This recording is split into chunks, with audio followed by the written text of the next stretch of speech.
Bonjour, bonsoir. Très heureux de vous retrouver pour la principale édition de la soirée. Voici les titres.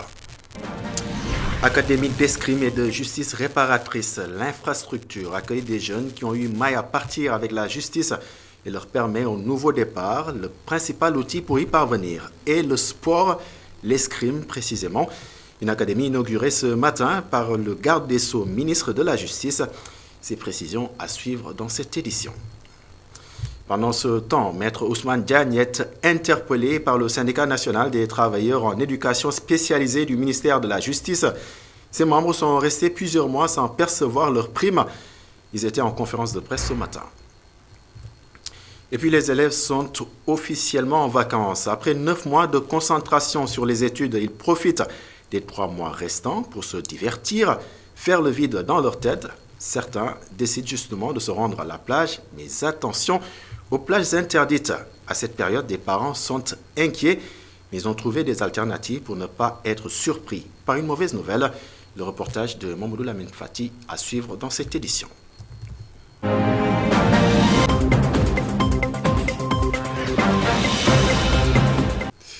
Bien le bonsoir, bienvenue dans cette principale édition de la soirée. Le garde des Sceaux, ministre de la Justice, Maître Ousmane Diagne, a inauguré ce matin l'Académie d'escrime et de justice réparatrice. L'infrastructure accueille des enfants qui ont eu maille à partir avec la justice. L'objectif des responsables de la structure est de faire en sorte que ces jeunes soient protégés et épanouis par le sport, dont l'escrime. Et puis le ministre Ousmane Diagne, qui salue l'initiative, pense par ailleurs que c'est la voie à emprunter donc pour déconstruire les stéréotypes négatifs attachés à la population carcérale. Nous suivons ces précisions. Que je préside aujourd'hui la cérémonie d'inauguration de cette académie d'escrime et justice réparatrice de l'association pour le sourire d'un enfant. C'est également une satisfaction pour moi de constater que la volonté de son Excellence, le président de la République du Sénégal, M. Bassirou Diomaye Diakhar Faye, de promouvoir une justice plus efficace et plus protectrice des citoyens, qui connaît une belle résonance avec cet ambitieux projet qui nous réunit ce matin. Cette académie nous offre, par ailleurs, l'occasion de nous engager inéluctablement dans la voie de la déconstruction des mythes et stéréotypes attachés à la population carcérale et d'aboutir à une solution adaptée au sein de la réinsertion. Je demeure convaincu que le partenariat qui lie mon département à l'Association pour le sourire d'un enfant depuis 25 ans a toujours été une solution crédible pour lutter contre la récidive chez les mineurs en conflit avec la loi, en vue de leur offrir plus d'espoir, qu'ils soient victimes ou en danger. En effet, Madame la Directrice, votre association n'a eu de cesse d'œuvrer pour l'amélioration des conditions de détention, mais aussi pour une prise en charge optimale de la santé physique et mentale, l'égalité de genre et l'inclusion sociale au niveau de la population carcérale. Et puis le syndicat national des travailleurs en éducation spécialisée du ministère de la Justice réclame le paiement des arriérés de primes des 3 trimestres de l'année 2023. En conférence de presse ce matin, ces syndicalistes dénoncent par ailleurs l'exclusion des travailleurs et de la protection judiciaire et sociale. Et puis ce n'est pas tout. Baba Lissandia, justement, nous en dit un peu plus. Il est le secrétaire général du syndicat national des travailleurs en éducation spécialisée du ministère de la Justice. Le retard du paiement des primes trimestrielles, parce qu'aujourd'hui, l'État du Sénégal nous doit des arriérés de 3 trimestres de l'année 2023. Et à chaque fois qu'on rencontre les autorités, parmi lesquelles le garde des Sceaux, ministre de la Justice, c'est des promesses qu'on nous fait, qu'on va faire le rappel, et ça c'est depuis Aïssata Tall Sall. L'actuel ministre, nous l'avons rencontré, il nous avait promis également de procéder en tout cas au paiement de ces arriérés de primes. Et aujourd'hui, au moment où nous parlons, ils sont en train de payer les trimestres de 2024, donc faisant semblant d'oublier ou bien de ne pas donner, en tout cas, d'importance par rapport à nos revendications. Et nous, en tant que syndicat, nous allons en tout cas utiliser tous les moyens légaux pour qu'on puisse respecter nos droits. Parce qu'effectivement, il s'agit d'un droit. Parce que ces primes ont été payées pour compenser notre exclusion du fonds commun du ministère de la Justice. À cela s'ajoute aujourd'hui le fait qu'au niveau de la formation, nous avons d'énormes difficultés.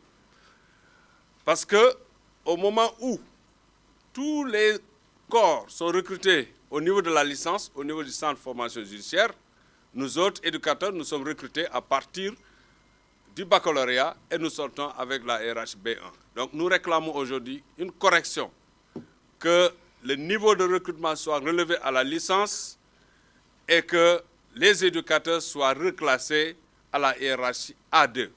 Nous demandons des corrections également à ce niveau-là pour que le taux de cette indemnité soit relevé à hauteur des autres corps qui sont du même statut particulier que nous. À Ziguinchor, plus de 130 acteurs de la filière anacarde ont reçu des certificats censés leur faciliter l'exportation de leur production. Une remise d'attestation au terme d'une séance de formation organisée par l'ACEPEX en collaboration avec l'Agropole Sud. Une quarantaine d'entreprises de la Casamance ont ainsi bénéficié de cette initiative.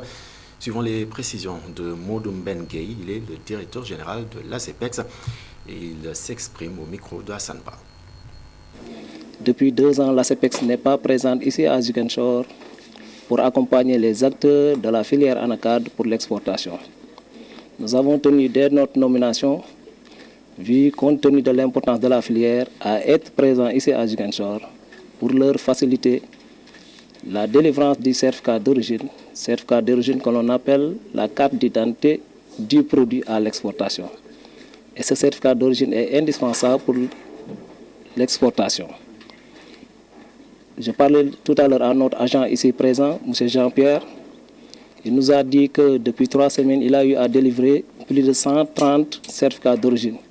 Imaginez si ces acteurs de la filière anacarde devaient quitter la Casamance pour venir jusqu'à Dakar pour avoir ce certificat d'origine. Toute la tracasserie et la lenteur que ça aurait engendré sur les exportations. Raison pour laquelle, connaissant cette importance, nous sommes là pour leur faciliter la chose. Et on ne s'arrête pas en si bon chemin. On y a ajouté avec l'intégration de l'Agropole une séance de formation et de mise à niveau sur les conditions d'exportation. Dire donc que l'anacarde c'est une filière très importante.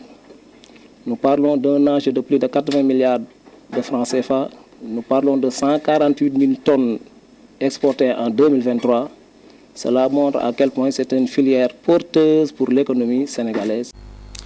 Et puis à Hambourg, les acteurs ont tenu à marquer donc d'une pierre blanche la journée internationale consacrée à la conservation de l'écosystème des mangroves. Retenez qu'au cours des échanges, il est ressorti que les mesures prises par les autorités, mais pas que, les communautés également dans la lutte contre les effets néfastes des changements climatiques sur les écosystèmes de la mangrove ont donné ainsi des résultats probants, des résultats comme celui qui a fait de la réserve de Palmarin une zone humide de niveau international. Muntaga Khan a assisté aux échanges. Dégradation de l'environnement de la réserve naturelle communautaire de Palmarin, qui causait d'énormes dommages dans la biodiversité, est devenu un mauvais souvenir. Les activités économiques y vont bon train. Cet écosystème constitue, on peut dire, un gilet de sauvetage pour l'économie, parce qu'il y a beaucoup d'activités qui s'y déroulent, donc parmi lesquelles la pêche, l'ostréiculture, l'écotourisme, l'apiculture. Les femmes se félicitent beaucoup des innovations du cadre de concertation qui a été mis sur pied dans la dite réserve.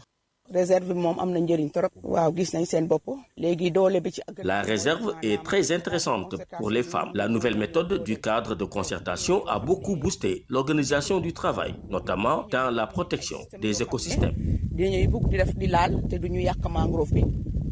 La réserve de Palmarin, qui compte beaucoup d'espèces, est devenue un pôle touristique. Au départ, il y avait un environnement dégradé. Pratiquement, on avait beaucoup de pertes de biodiversité. Mais aujourd'hui, pratiquement pour un exemple par exemple, il y a une remontée biologique au niveau de l'avifaune, les oiseaux.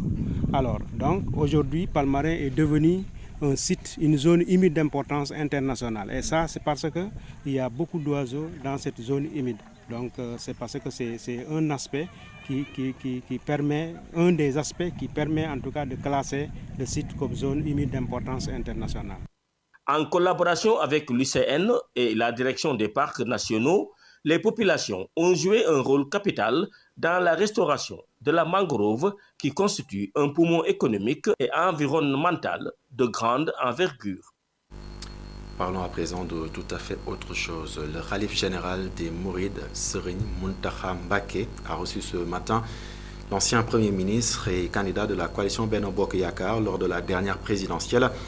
Une tribune pour le khalife de réitérer son affection et son amitié à Amadou Ba, qui, selon lui, a toujours œuvré pour la bonne marche du pays.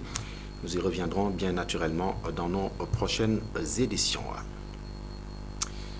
Caribou, ou Bienvenue en Swahili, est un projet d'érection d'une cité sécurisée d'accueil, de protection et d'apprentissage. Il est lancé ce matin par le mouvement Y'en a marre. L'ambition est d'en faire une maison d'intégration africaine.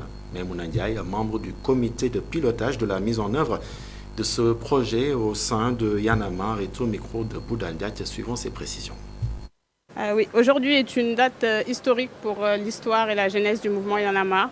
Effectivement, vous êtes aujourd'hui en train de procéder à la cérémonie du lancement des activités du projet Caribou. Ce projet est un projet très important pour le mouvement Y'en a marre, qui est là depuis sa naissance, mais qu'on arrive à concrétiser justement aujourd'hui. C'est un projet qui révèle une maison d'accueil et d'hébergement pour les défenseurs des droits humains. Mais en parallèle de ça, il y a beaucoup d'activités qui sont possibles au niveau de cette résidence qui s'appelle Caribou. À savoir la mobilité citoyenne et l'apprentissage de tous les acteurs qui sont présents par rapport à la citoyenneté, à la co-citoyenne, au panafricanisme et à la défense des droits. Et au-delà de ça, on veut vraiment aussi faire de ce lieu un centre de documentation et de production pour tout ce qui est, le savoir et les connaissances en termes qui ont un lien justement avec la co-citoyenne, avec le panafricanisme et la défense des droits fondamentaux que j'ai précédemment cités. Beaucoup d'élèves sont à ce jour en vacances. On parle bien sûr des grandes vacances scolaires, mais c'est une période qui préoccupe également bon nombre de parents avec les cas de noyade notamment. Face à ces dangers, certains, au-delà de redoubler de vigilance, ont plus d'un tour dans leur sac, bien sûr, suivant ce reportage avec Mamadou Lamine Fati. De vacances en banlieue avec les enfants sont souvent marquées par des cas de noyade, des accidents et autres problèmes. Comment les parents s'y prennent-ils pour gérer les enfants durant cette période de vacances? Certains préfèrent les occuper dans les daras ou simplement les gérer à la maison. Autant pendant les vacances, les enfants avaient une occupation. Soit ils étaient à la maison, c'est ça qui rassurait l'enfant. Mais aujourd'hui, avec le manque d'éducation, c'est pourquoi les enfants vont à la plage, vont regarder des simbous ou autre chose et les parents ont une grande responsabilité sur ça.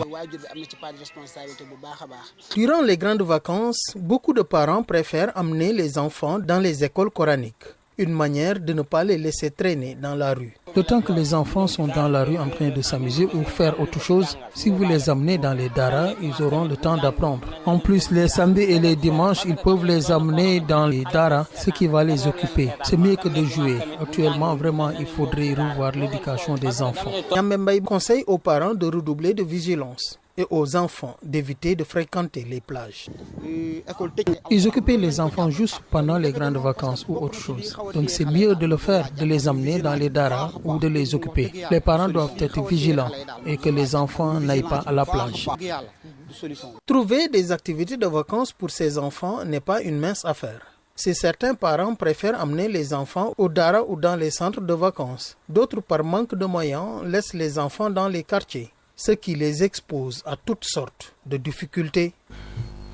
Élément qui marque le point final de cette édition. Merci de l'avoir suivi. Excellente soirée, excellente suite des programmes sur la télévision d'ici et d'ailleurs.